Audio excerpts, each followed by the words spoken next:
Bonjour à tous et bienvenue sur Mosaïque Cristal. Dans cette émission, on ira à Petit-Réderchin à la rencontre des Mandolineros. On reviendra aussi sur l'actu de la semaine en Moselle-Est. Et puis vous le savez, chaque vendredi, la joyeuse troupe de plate-bande planche sur un nouveau thème en plate, sous-titré en français. Marie-Morgane donnera aussi la parole aux internautes. Coucou. Salut.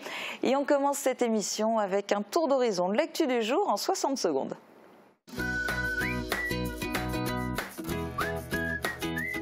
Shopping hyper fun, c'est chez Best, votre centre commercial à Faré-d'Ersviller. Olvain aura bientôt une salle des sports. Hier, le maire de la commune Bernard Clavé a convié les responsables des associations locales pour présenter le projet. Un grand gymnase situé en contrebas de la nouvelle salle polyvalente qui pourra accueillir les clubs sportifs mais aussi les activités du périscolaire. La commune est dans l'attente du permis de construire. Le maire espère pouvoir démarrer les travaux en septembre. L'Office de tourisme Sarreguemines Confluence vous accueille dans ses nouveaux locaux. Après 2 jours de fermeture pour déménager les cartons, ce matin c'était le premier jour d'ouverture au public dans la rue Poincaré. Des habitués ont fait la queue pour être les premiers à découvrir le nouvel office, des locaux flambant neufs et plus grands. Première journée de l'ambition au lycée Henri Nominé de Sarreguemines. Pour aider les lycéens dans leur choix de parcours post-bac via Parcoursup, un forum a été organisé pour découvrir différents métiers. D'autres actions sont menées au quotidien, comme des journées d'immersion. Une quarantaine de jeunes a récemment passé un jour à l'IFSI. L'école 10 de Sarreguemines ouvre ses portes samedi 2 mars.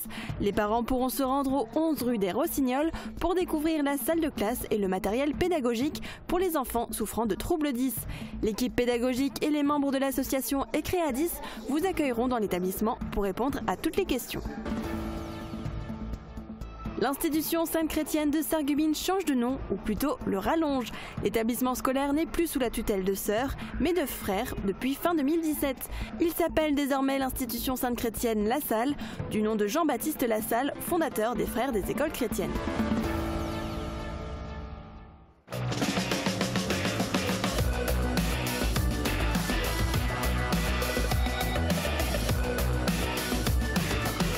L'Aglo booste le très haut débit.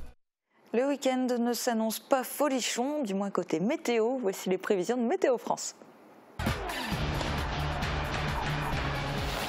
Avec le Crédit Mutuel, partenaire des grands événements sportifs.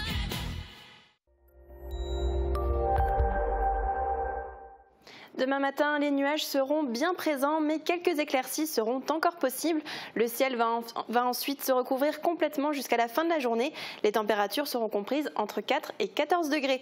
Dimanche, le ciel restera encore couvert le matin, mais l'après-midi, on devrait pouvoir profiter d'un ciel clair. Les températures seront comprises entre 5 et 14 degrés. Demain, nous serons le samedi 2 mars et nous fêterons les Charles. Le soleil nous accompagnera de 7h11 à 18h16. Et l'image du jour nous est envoyée par Franco Rodio. Elle a été prise à Sarralbe. Merci à vous pour votre photo et n'hésitez pas à vous aussi nous en envoyer par mail ou sur notre page Facebook.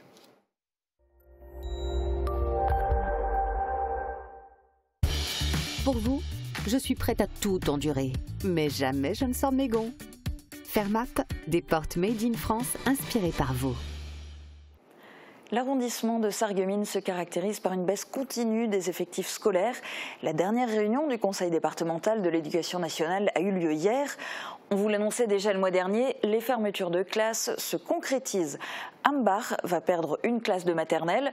8 classes vont aussi être fermées dans les écoles élémentaires du secteur. Cela concerne Olvain, Calouze, Montbronne, Rimelin, Roulin et 3 écoles à Sarreguemines, Blauberg, Montagne-Supérieure et Maud-Fontenoy.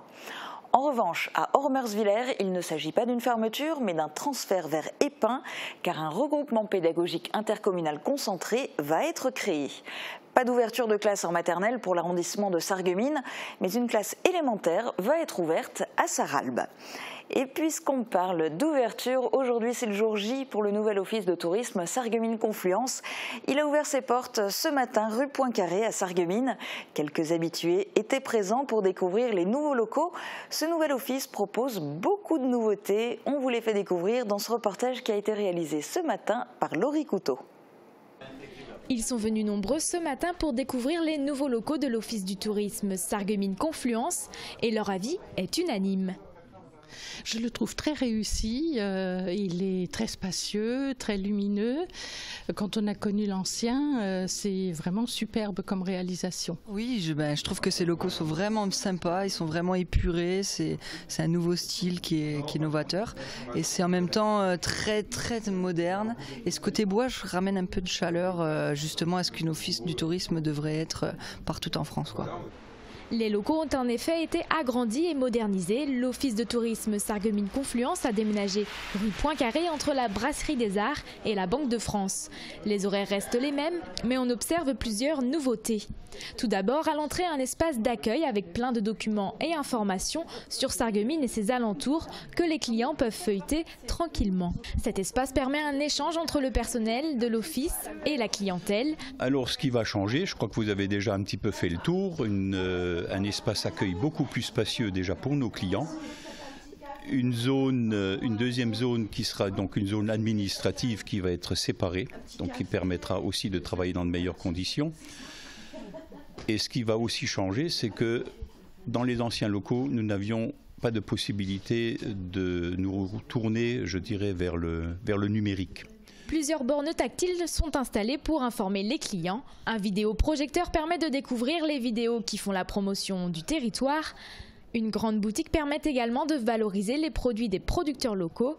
Une autre borne tactile est installée à côté de la boutique pour les balades en plein air. Un espace de billetterie et d'information a également été installé. Ce projet a coûté près de 500 000 €. Une partie a été financée par l'État. Comme vous avez pu le voir, le nouvel office est doté de locaux très modernes et bien équipés. Il vient tout juste d'ouvrir, mais la directrice a déjà des projets pour l'avenir de l'office de tourisme. On l'écoute. En termes d'organisation, comment ça va se passer ? Alors, ce qui va vraiment changer, c'est l'accueil de la clientèle. Avec ce nouvel outil, donc notre nouvel office de tourisme, nous souhaitons vraiment nous placer en tant qu'habitants envers les clients. C'est-à-dire qu'un peu comme à la maison, quand vous avez des amis d'ailleurs qui viennent vous voir et qui demandent « mais qu'est-ce qu'on peut faire chez toi ?» nous allons exactement recevoir de la même manière les clients. Alors, quels sont les projets à venir ? Alors, il y aura 2 projets encore à venir dans cet nouvel espace à moyen terme. Le premier, c'est aménager encore davantage l'espace d'itinérance douce ou d'activités de plein air. Donc, pour l'instant, nous avons une borne tactile où vous pouvez déjà vous renseigner sur des circuits de randonnée et des circuits à vélo à faire. Ces circuits-là, on va davantage les travailler avec la communauté d'agglomération et le club vosgien pour les renseigner au fur et à mesure sur cet outil-là, mais aussi autour, vraiment compléter avec des guides et des cartes de randonnée. Alors, nous avons également pour projet d'aménager un espace d'enfants. Juste à côté de l'espace détente où actuellement vous pouvez déjà trouver des livres en libre-service. Donc encore une fois le concept comme chez soi à la maison avec un peu d'eau à côté. Et cet espace d'enfants, donc nous souhaitons vraiment dédier au public qui vient en famille. Pour que pendant que les parents se renseignent sur ce qu'il y a à voir, à faire, les enfants pourront aussi découvrir à leur niveau les activités à faire chez nous, s'occuper un petit peu avec des petites choses qu'on leur mettra à disposition. Et on aura aussi à l'avenir toute une petite bibliothèque avec des livres dédiés pour les enfants. Et donc du coup, en termes de développement pour la boutique, comment ça va se passer ? Alors en fait, comme vous avez pu constater, nous avons volontairement souhaité un espace beaucoup plus grand dédié aux produits du terroir, parce que ces dernières années, nous avons pu constater qu'il y a de plus en plus d'artisans et producteurs locaux qui se sont installés et qui développent de magnifiques projets qui n'ont pas tous forcément des ateliers ouverts au public ou des boutiques qui leur permettent de vendre. En tout cas pas au début. Et donc nous souhaitons vraiment leur mettre à disposition un espace où ils pourront valoriser leur création, leurs objets. C'est vraiment une volonté de notre part de les soutenir. Et c'est pourquoi vous trouvez déjà plus d'objets aujourd'hui que dans nos anciens locaux, mais nous allons davantage développer ce projet et donc le travail avec les artisans et les producteurs locaux. Les produits locaux ont le vent en poupe. Qu'en est-il de l'électromobilité? Les voitures électriques et hybrides sont d'actualité. Emmanuel Macron a annoncé vouloir multiplier par 5 leur circulation en France d'ici 2022. Mais encore faut-il pouvoir les recharger. Dans le pays de Bitche, des bornes sortent de terre ces derniers mois. D'ailleurs, 2 vont bientôt voir le jour. On fait le point sur la situation avec Valentin Guinel. Votre voiture est-elle branchée? Non? N'ayez crainte, le pays de Bitche accroît son effectif en bornes de recharge électrique. 2 vont bientôt voir le jour à Bitche. Elles seront sur le futur parking de la place Aigné, en face du conseil communautaire. On est obligé de prééquiper 10% des places de parking pour pouvoir mettre en place des bornes électriques par la suite. Et comme on est une collectivité, on a aussi l'obligation de remplacer 20% de notre parc de véhicules par des véhicules électriques lors du renouvellement ou lors d'achats neufs. Les bornes permettront 4 branchements en simultané. Les 22 kW respectifs peuvent rapidement recharger une voiture. C'est l'engagement de la communauté de communes dans le plan climat air énergie territorial qui explique en partie cette installation. Aujourd'hui, le pays de Bitche compte au moins 8 points de recharge. Certains sont des bornes mises en place par les communes, comme à Bitche ou à Rallin. D'autres sont des branchements domestiques de faible puissance mis en place par les particuliers à Montbronn, Götzenbrück, Aspelshit ou par ce restaurateur à l'auberge du lac de Bitche. Mais certains commerces ont décidé d'investir. 2 bornes au restaurant Les Amis du Lac à Aspelshit et 1 sur le parking de l'Intermarché de Bitche. Elle est installée depuis l'été 2018. C'est la régie d'électricité de Bitche qui a noué un partenariat avec le supermarché. Le premier intérêt était quand même de montrer un signe fort de l'effort écologique que chacun d'entre nous doit faire dans son entreprise. Donc c'était de laisser 2 places disponibles aux véhicules électriques. Heureux de voir environ aujourd'hui une dizaine de véhicules par semaine s'y accrocher. La borne bénéficie à l'image de la marque, mais aussi à sa visibilité.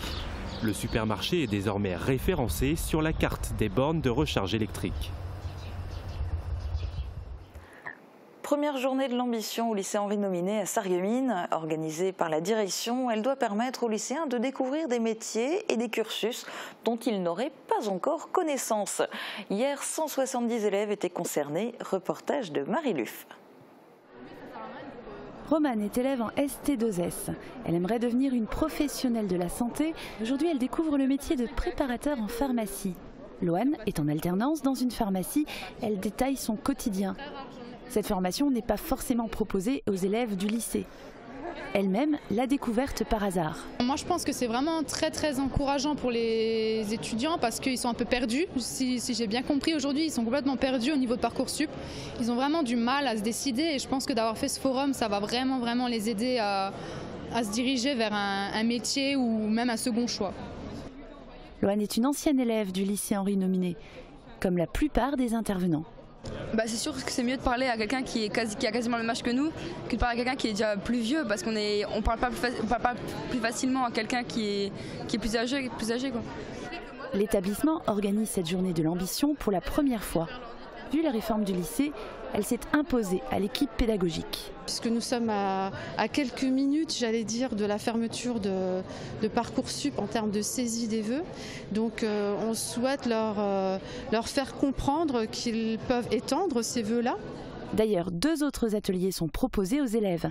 Les professeurs principaux et les conseillers d'orientation notamment donnent des indications relatives au cursus possible après le lycée. École, BTS, université, alternance. De l'explication de texte à la scène. Comment enseigner le théâtre à de très jeunes enfants? Eh bien d'abord en travaillant l'histoire en classe avec les professeurs qui s'appuient sur un dossier pédagogique fourni par les artistes. C'est obligatoire pour être programmé par la ville de Sarreguemines. Ensuite, assister à la représentation et analyser à chaud, puis plusieurs jours après, ce qui a été vu et entendu. Voilà comment s'envisage un spectacle scolaire. Alors nous avons sauté la première étape. Rendez-vous à l'auditorium du Casino de Sarreguemines pour un spectacle de marionnettes. Regardez. Pierre ne fit aucun cas des paroles de son grand-père. Les grands garçons comme moi n'ont pas peur des loups.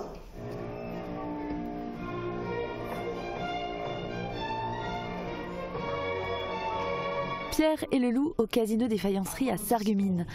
L'histoire est célèbre, le thème musical connu et les marionnettes permettent de mieux appréhender les personnages. C'est toujours un plus, ça permet d'illustrer souvent des contes ou des albums et de voir de manière plus vivante. Théâtre en Kit est une compagnie théâtrale réservée par la ville de Sarreguemines pour 6 représentations. Ça leur permet de découvrir un univers qui leur est pas familier, d'assister à des spectacles qu'ils n'ont pas l'opportunité de voir avec leur famille ou leurs parents. La politique culturelle à Sarreguemines est la suivante, initiée dès le plus jeune âge au spectacle vivant. Pas de frais pour les établissements sarregueminois puisque la séance est financée par la ville. Au total, 1200 enfants, essentiellement des maternelles, en ont profité. Des écoles des communes alentours ont aussi pu participer au projet en finançant la sortie. Avis donc aux enseignants, n'hésitez pas à consulter le service culturel de la ville de Sarreguemines. Du rock pour l'église, l'archiprêtré de Rohrbach-les-Bitches a invité Glorious hier soir. Le groupe de rock chrétien a joué devant une salle comble. Le concert a été organisé pour soutenir la pastorale des jeunes. Les places vendues serviront à financer leur projet durant toute l'année et le pèlerinage de plusieurs d'entre eux en avril. Valentin Guinel a assisté au concert. L'église, ce n'est pas que la messe du dimanche. La preuve, hier, la salle des fêtes de Rohrbach-les-Bitches était très loin des cantates du prêtre.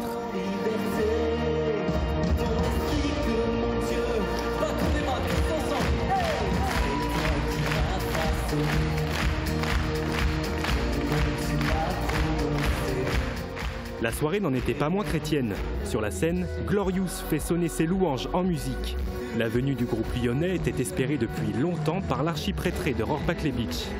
C'est avec un style musical et une attitude qui vraiment plaît aux jeunes et aux moins jeunes et qui vraiment rassemble toutes les générations. Et voilà, je veux dire, on va dire qu'avec eux, on est toute la génération louange. Le pari était risqué. C'est finalement un succès. L'intégralité des 900 places ont été vendues. L'archiprêtré a souhaité organiser l'événement pour la pastorale des jeunes. Ils présentent des chants pop louanges catholiques qui sont souvent présentés dans nos chorales des églises et c'est super entraînant, quoi. Les recettes de la soirée financeront les projets de jeunes tout au long de l'année. Elles permettront aussi d'aider les 38 jeunes qui vont réaliser leur pèlerinage à Lourdes en avril. On continue cette émission avec un tout autre style musical. Est-ce que vous connaissez la mandoline? C'est un instrument qui était autrefois noble et réputé, mais qui est aujourd'hui peu connu du public, sauf dans le secteur, grâce aux mandolineros. À la fois association et groupe de musique, les mandolineros réunissent des passionnés de 12 à 80 ans. Leur vocation, faire connaître la mandoline. Tout a commencé il y a exactement 30 ans, à l'initiative d'Odile Lutz et ses filles. Avec plusieurs concerts à leur actif et un large répertoire musical, les mandolineros veillent avant tout à conserver une ambiance familiale et chaleureuse. Dans notre portrait de la semaine, ils reprennent le classique russe Volga Volga.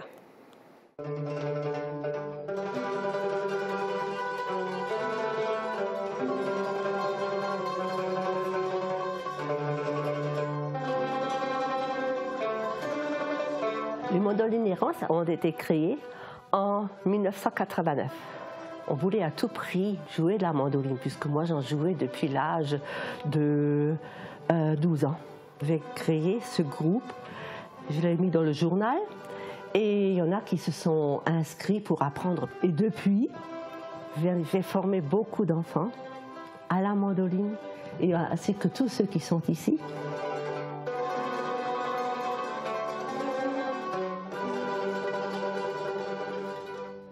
La mandoline, c'est un instrument bien sûr qui est fait en bois. Ce sont des instruments qui se jouent et qui ont toujours des doubles cordes, 2 fois la même corde. Il y a la même position dans les doigts que sur un violon. Dans le temps, pour apprendre le violon, on faisait 4 ans de la mandoline.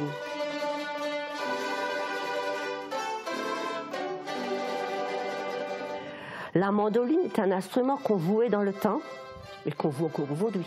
Mais malheureusement, elle est en train de s'éteindre. Elle était tellement connue qu'on n'allait même pas les mettre dans les écoles de musique. Mais maintenant, elle est devenue rare. Et c'est pour ça qu'en créant ce groupe, j'ai essayé de mettre cette mandoline à nouveau à l'avant de telle façon que les gens reconnaissent cet instrument. Il n'y a plus beaucoup de groupes de mandolines en Moselle et pas beaucoup non plus dans la France. Comme j'ai compris, il y a encore 60 clubs de mandolines pour toute la France.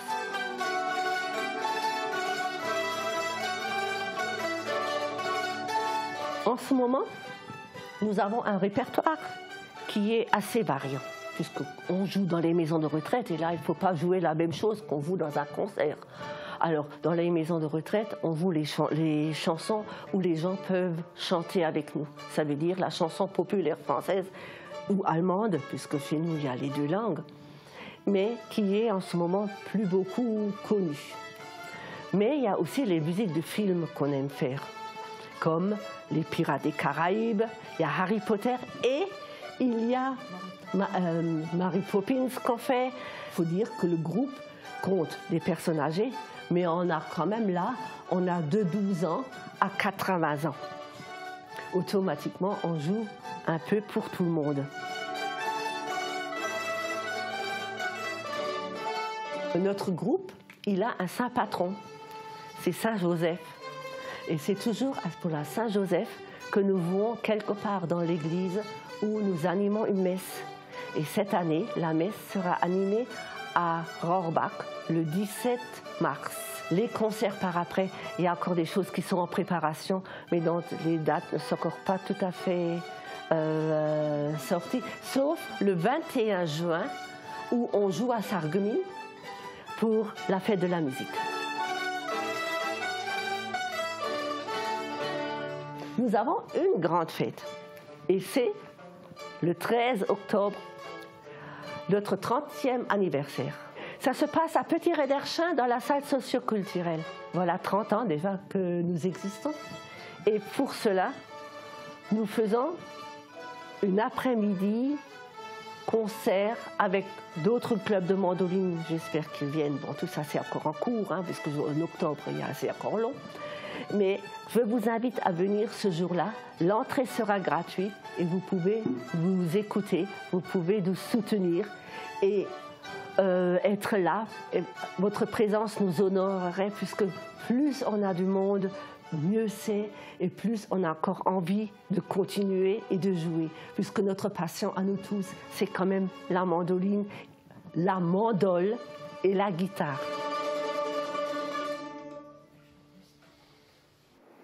Sachez également que les mandolineros recrutent. Si vous souhaitez apprendre la mandoline ou vous maîtrisez déjà cet instrument, mais que vous voulez partager cette passion, contactez les mandolineros à cette adresse lutz.raymond@tubeo.eu et c'est aussi valable pour les joueurs de guitare classique.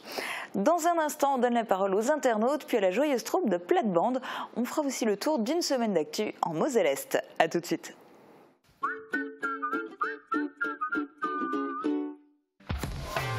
L'atelier gourmand, l'étape gourmande en zone industrielle de Sarreguemines. Du pain frais toute la journée, des pâtisseries artisanales, des hamburgers maison fraîcheur garantie et tout un assortiment de pizzas et de sandwichs. Passez nous voir et pensez au drive. En ce moment, destination évasion avec le wrap Viva Mexico et le menu bacon New York. Toutes les tendances déco sont chez Pink, saison par saison et pour toutes les occasions. Votre paradis déco vous accueille sur plus de 1000 mètres carrés. Venez chez nous. En plus, le parking est gratuit à l'arrière du magasin. Pink, à Sarrebruck, à côté de l'Europa Galerie. Mal entendre, gênant pour vous, mais aussi pour les autres. Et si vous profitiez d'un test gratuit à la passion de l'audition, n'hésitez pas, allez voir un audioprothésiste diplômé. Il saura mesurer votre perte et vous proposer une solution d'expert, discrète, adaptée à vos besoins, à votre mode de vie et à vos contraintes financières. Entendre n'est plus un luxe, mais une nécessité.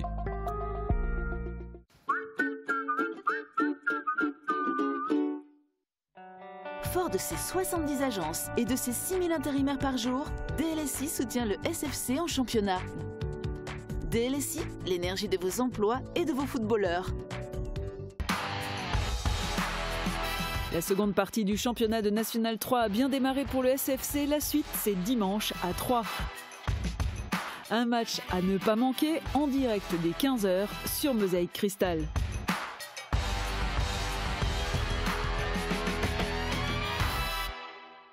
Marie-Morgane, aujourd'hui, on va revenir sur les sujets qui ont fait le plus réagir les internautes sur la page Facebook de Mosaïque Cristal. C'est ça, et je vais commencer par notre reportage sport découverte de la semaine.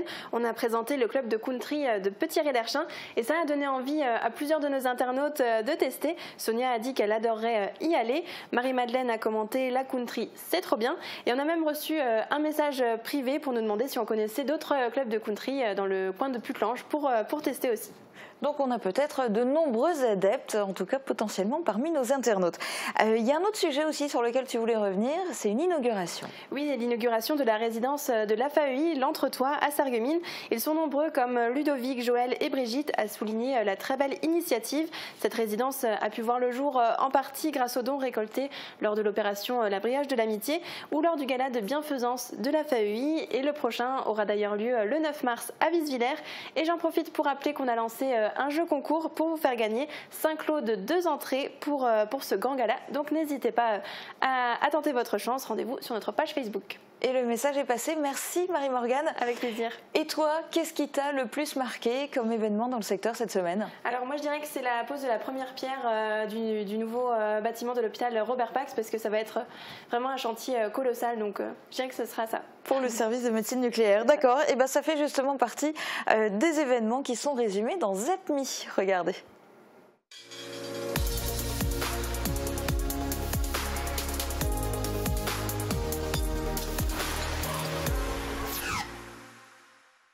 Ça donne à 30 élèves par classe. Moi, je trouve ça énorme, surtout dans une petite classe de maternelle où les enfants, voilà, ils ont du mal à s'adapter déjà à l'école. On ne peut pas les gérer comme des grands. Problème de concentration pour les petits, une surcharge de travail pour les enseignants. Et on subit déjà assez avec tout ce qui nous arrive aujourd'hui. On dit la France, liberté, égalité, fraternité. On n'a plus aucune liberté, on nous enlève tout.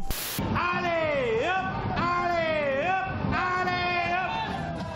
Et pour contribuer à cette grande fête, les participants sont venus de toute la Moselle, mais également de Mulhouse, de Valenciennes, de Cherbourg ou encore d'Allemagne et du Luxembourg. Plus de 50 chars pour près de 3 tonnes de bonbons distribués, les carnavaliers ont vu les choses en grand. Les températures printanières de ce mois de février ont poussé la nature à se réveiller plus tôt que prévu. Et comme la taille doit impérativement se faire avant que la sève ne commence à entrer en action, il a fallu commencer plus tôt. Le mois de mars est idéal pour tailler. Pourquoi? Parce que si vous taillez beaucoup plus tôt, chaque coup de sécateur, c'est une plaie, il faut le savoir. Hein. Et cette plaie, il faut qu'elle cicatrise. S'il fait trop froid, trop humide et tout ça, la plaie ne cicatrise pas. Ces cahiers vont faire l'objet d'une numérisation dans les prochains jours. Les Mosellans se sont mobilisés comme la moyenne nationale, avec un nombre de réunions, un nombre de cahiers citoyens qui est comparable à ce qu'on observe dans d'autres départements de la même taille. Mais ce débat il n'est pas terminé, il se poursuit jusqu'au 15 mars. C'est un devoir, je dois le faire. Maintenant, je le fais, mais parce que j'y trouve aussi mon plaisir. Très attentifs durant le témoignage qui a duré près de 2 heures, les élèves se montrent impliqués ensuite au moment de poser des questions. Échanger et comprendre comment les horreurs de la guerre ont pu avoir lieu est d'autant plus important aujourd'hui, à un moment où les actes antisémites sont en progression.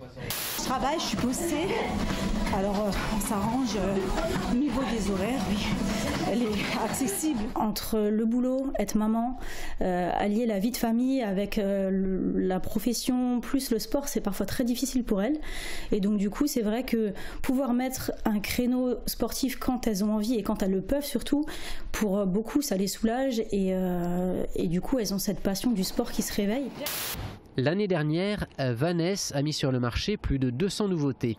Un chiffre qui contribue sans aucun doute au classement de l'entreprise au 9e rang des entreprises allemandes les plus innovantes. Un classement établi par le magazine d'affaires Wirtschaftswoche et dont se félicite le gérant Frédéric Gay. Le porteur de cartable écrit par Akli Tadger a été proposé au programme de terminale des lycéens du Condorcet de Schöneck. Et en complément, les élèves ont pu rencontrer l'auteur. Le but, tisser un lien entre la littérature et les jeunes. Mais plus qu'une étude approfondie de ses œuvres, c'est un moment riche en échanges et partage de valeurs que les élèves et l'écrivain ont entretenu mardi après-midi. Par la suite, le lycée envisage de prolonger ses rencontres littéraires et de développer son partenariat avec la médiathèque de Forbach. Pause pose de la première pierre du bâtiment de médecine nucléaire. Un chantier délicat pour l'hôpital Robert Pax de Sarreguemines. De nouveaux locaux vont être construits pour accueillir le service de médecine nucléaire de l'hôpital de Frémin-Marlebach. Le gros œuvre de ce projet ambitieux devrait débuter la semaine prochaine. C'est la Casque qui finance intégralement ce projet. L'hôpital lui versera un loyer. Ça déménage à Wölflin. Le bâtiment de la mairie, rénové et agrandi, voit défiler les cartons depuis hier. Pendant une semaine de fermeture, il faut ranger, nettoyer et tout rendre opérationnel. L'agence postale, qui est communale depuis 22 ans, fera son déménagement cet après-midi. Ouverture prévue au public lundi 4 mars. Les horaires restent inchangés, aussi bien pour la mairie que pour la poste. Le conseil municipal de Wölflin a lui déjà étrenné les locaux vendredi soir. Davantage d'autonomie pour les travailleurs handicapés avec la résidence L'Entretoit, rue du Maréchal Joffre à Sarreguemines. Ils l'attendaient avec impatience. Elle a été inaugurée il y a quelques jours. 10 appartements d'une surface de 44 mètres carrés vont être habités dès le mois de mars. Il y a d'ores et déjà une liste d'attente de plusieurs personnes pour ces logements. Le coût de la construction de la résidence s'élève à 1 700 000 €. Un alambic tout neuf pour les arboriculteurs de Neunkirch. Les amoureux des fruits viennent de faire l'acquisition de cet outil dernier cri aux multiples avantages. Une seule passe suffit pour obtenir de l'eau de vie avec cet alambic qui dispose d'un dispositif de conservation des arômes. Il fonctionne au gaz et à l'électricité. Sa mise en service est imminente. Avant de le mettre en marche, les arboriculteurs bénéficieront d'une formation. Ce nouvel alambic va changer la vie des quelques 150 membres de l'association qui se servaient jusqu'à présent de 2 alambics mobiles ancienne génération. Un anniversaire douloureux commémoré à Ersching-Giederkirch. Durant la Seconde Guerre mondiale, le 23 février 1945, au matin, un bombardement aérien détruit le village. Croyant bombarder des Allemands, les Américains tuent 45 civils, dont 23 enfants. Leurs noms et leur âge sont rappelés chaque année lors d'une cérémonie en leur mémoire.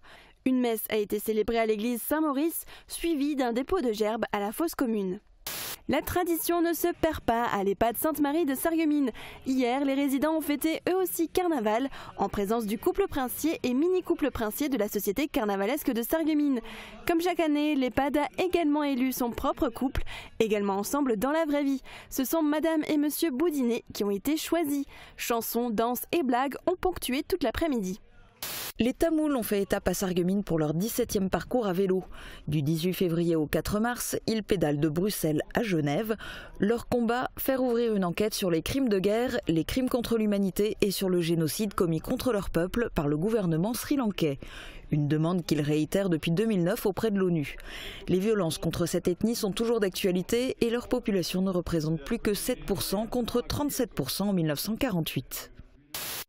FIFA, Just Dance ou ici Mario Kart, la médiathèque Joseph Scheffer de Beach a organisé un tournoi de jeux vidéo samedi pour les jeunes vacanciers. Il y avait moins d'inscrits que la semaine dernière. Les journées jeux vidéo 2 fois par mois attirent surtout les collégiens. C'est un bon moyen pour la médiathèque de toucher un public jeune et éloigné de l'offre habituellement proposée.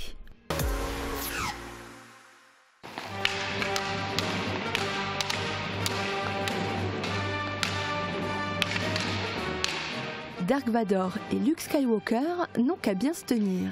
Les membres de la troupe Les Lames des Lacs répètent actuellement une intervention sur le thème de Star Wars. Ces enchaînements scénarisés, appelés également combats montés, font la réputation de cette troupe artistique de Puttelange-au-Lac.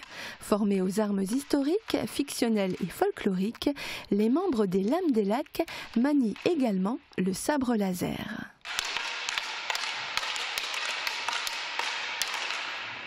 Si la Fédération française d'escrime a encouragé cette pratique novatrice en créant l'année dernière une académie de sabre laser, la pratique de l'escrime reste très codifiée, qu'elle soit sportive ou artistique. On doit saluer son adversaire, on doit respecter l'arbitre et ça on insiste fortement. Par exemple en escrime, on peut avoir un carton noir, donc on a été éliminé d'une compétition parce qu'on n'a pas eu respecté l'arbitre. C'est un sport qui est très exigeant au niveau physique, au niveau cardio, au niveau musculaire, au niveau articulaire. Et c'est un sport intelligent. Il faut être intelligent parce que pour mettre une touche à quelqu'un, il faut être intelligent. Et en artistique, on retrouve tout ça. Et en plus, un peu d'imagination et beaucoup de sens artistique, de capacité de théâtre en fait. La troupe artistique compte une dizaine de membres qui se retrouvent les lundis et jeudis soirs au gymnase municipal de Puttelange-au-Lac pour répéter leurs futures prestations. Elle fait partie intégrante du cercle d'escrime des Lacs qui compte quant à lui une vingtaine de membres. Avant de manier le sabre laser, il faut savoir manier le fleuret. Un apprentissage qui se fait pas à pas à Saint-Avold, où Étienne Moinard encadre des enfants de 4 à 6 ans dans des cours de baby escrime. À cet âge-là, c'est le développement physique et moteur qui prime. Mais tous les exercices ne sont pas spécifiques. On peut très bien passer sur un jeu à 1, 2, 3 soleil par exemple. On sera présent pratiquement à chaque séance. Après, ce sera souvent des parcours de motricité, vraiment dans le but de se développer. Après, l'escrime restera toujours dans le thème, mais de loin. À 6 ans, ces jeunes sportifs pourront approfondir la partie théorique avant d'entrer dans le vif du sujet et participer à des compétitions de niveau départemental dès l'âge de 7 ans. Un parcours qu'a suivi Étienne Moinard, aujourd'hui maître d'armes. C'est un sport qui met en avant, comme beaucoup d'autres, pas mal de valeurs. Notamment de respect, avant de se connaître soi, enfin avant de connaître quelqu'un, il faut d'abord qu'ils se connaissent eux-mêmes. C'est exactement ce qu'on travaille en baby escrime, et le fait qu'ils travaillent en groupe, ils apprennent aussi à connaître un peu les autres. Donc le principe est toujours le même après quand ils arrivent en escrime sportive.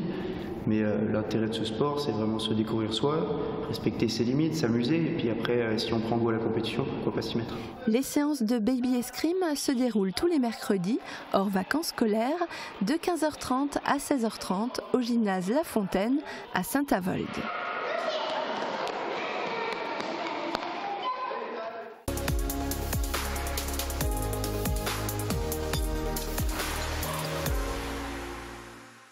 Est-ce que vous avez une tête à chapeau ?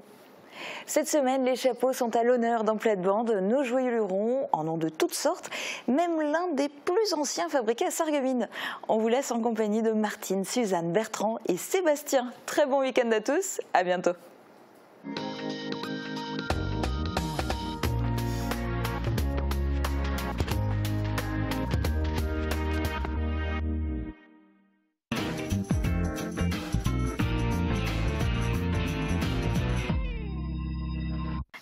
Zuschauer, heute geht es nochmal um heute. Wow, Martin, du hast ja was Schönes an. Ah ja, das ist, da habe ich mal gerade an der Hochzeit von meinem ältesten Buch. Das sieht aus wie die Queen Elisabeth. Ja. Also, ich war aber noch jünger, gell? Sie können fast eine Doublure machen, aber jüngere Doublure. Ja. Und du mit den Hut, ich meine gerade, ich gesehen de Charles Ingalls. La petite maison dans la prairie. Ja. Voilà. Du machst Werbung für Radio. Ja, das ist Chapeau publicitaire. Amish, so, gell? Wer wärst du? Ja, du hast gesagt, ja. Amish, ah ja, warum nicht? Das Pferd steht da vor dir. Da im Restaurant, der Alois hat da ein Ding extra für das Pferd gemacht. Da. Ich bin mit dem Kariol gekommen. Da war ja auch, also Hut sieht man ja in der Hand, wenn man den Strand geht, weil der Sonne, gell? Ja, aber Bertha, du hast da das richtige Maus. Da hat einer am Strand, will Bronzage integral machen. Und da hat er gedacht, er macht gerade seine Haut auf der Popol, gell? Und dann geht es so ältere um durch und dann sagt es laut, so sagt sie, aber ein Gentleman, gell, der hebt seine Haut hoch, wenn eine Dame durchgeht. Dann sagt er, wissen Sie, Madame, wenn er 40 Jahre jünger wäre, und dann hätte der Haut sich von allein geliebt. Voilà, so hat es aber gehabt. Das war ja der Hut. Ja, war nicht in Sarreguemines eine Hutfirma oder so etwas? Sogar, ja, also eine von den berühmtesten sogar. Ja? Die kenne ja die Familie Hubert. Emil Hubert, haben wir schon gehört, gell? Ja. Emil Hubert hat das so Dinges produziert. Oh, so erinnert man nicht an. Das ist schon ein Wunderhut. Das ist ein Schabocklack. Der Schabocklack. Und sogar falsch mal besser. Ah, merci. Also, der da ist jetzt 100 Jahre alt. 100 Jahre alt? Das ist studiert worden vom Didier Hemmert und vom Gérard Salon. De Peluche de Soie. Ach, und Sarreguemines war die Industrie, der Stoff, da, wo da auf dem Hut ist. C'est la soie? C'est de la peluche de soie. Ja. Das ist jetzt 100 Jahre alt. Ja, das ist ein Chapeau-Claque. Ja. Da geht es jetzt nicht mehr ganz, wie er soll, aber ist bald alt. Aber und wenn man so drauf schaut, normalerweise macht er Klack, wenn es geht. Ja, ein bisschen rustig. 100 Jahre alt. 100 Jahre alt. Sarreguemines war die Industrie mehr wie 50% von der Peluche de Soie in der ganzen Welt. Ah ja? Ist in Sarreguemines produziert worden. Und du hast da ein Buch? Und in Pittlingen. Sagemin und Pittlinge. Hubert und Massin in Pittlinge. Das waren die zwei Firmen und das ist nicht, also die existieren noch ja nicht mehr. Nach den 20er Jahren hat niemand mehr die Hütte aufgetan und dann sind die Firmen zugegangen. Und in Sagemin gibt es aber noch eine Rue Emil Hubert. Hubert, ganz genau. Und ein Geschäft, wo auch noch Hut verkauft. Oh, also wegen dem sind wir ja auf das Thema gekommen. Ne? Ja. Weil wenn es noch nicht gemerkt haben, ich ziehe da gerne Hüte an, wo alles Sorte. Und Ist das kein Bunne jetzt? Weißt, das ist so, weißt du, die Frauen mit der Frisur und so. Du hast es so, der Chapeau. Der Chapeau, Komm, wir gehen mal auf den Land, wir zwei. Und wir haben das Glück, dass wir in Sagemin, also die kommen jetzt nicht von der Chapellerie. Nee. Und Die hat so Ecke. Hast du Vater, Sebastian? Und also in der Place du Marché in Sagemin gibt es natürlich noch Chapellerie. Und das kann man schon betonen, weil es gibt nicht mehr viel. Du bist da Texas, ha? Ja, aber so ein schöner Hut ist schon wirklich etwas Herrliches. Wenn man so die Filme schaut und so weiter, das ist schon etwas Also Herrliches. was ich auch mache, wenn ich in Ferien gehe, das ist zum Beispiel einer, der kommt von Südafrika, das ist ein Springbok. Und der da natürlich, der kommt aus Südfrankreich. Oh, super. Schau mal, das da ist, wenn der La Fête de la Bière Marrakesch, schau mal, da ist sogar noch Applaus. Das letzte hat sie am Morgen hat sie einen Hut verloren, gell? Kannst halt so Hut verlieren. Und dann hat er gedacht, ich gehe da in den Mess da am Sonnabend und dann glaube ich mir da Hut, denn die Leute, die Hut und dann müssen doch den Hut auf der Bank legen, gell? Dann ist er in den Mess gegangen und dann ist er geblieben. Der Pastor hat Britisch gehalten über die Kommandement. Dann hat er da zugehört. Über einmal hat er gesagt, nee, ich glaube den Hut nicht, ich glaube keinen Hut. Dann hat er mit dem Pastor noch demnächst, ich habe wieder gekommen von Hut, glaube, aber ich glaube keiner. Mit ihrer Britisch da. Und dann hat er gesagt, weil ich gesagt habe, gell, du glaubst nicht. Das war der 8. Kommandement, gell? Tu ne voleras pas. Dann hat er gesagt, nee, wo er geredet hat von dem 7., du gehst niemals neben die Nuss, da ist mal inkommen, wo ich den Hut vergessen habe. Also früher, wenn man in die Messe gegangen ist, wenn man in die Messe gegangen ist, früher hat man ja immer den Hut, die Männer haben den Hut aufgezogen.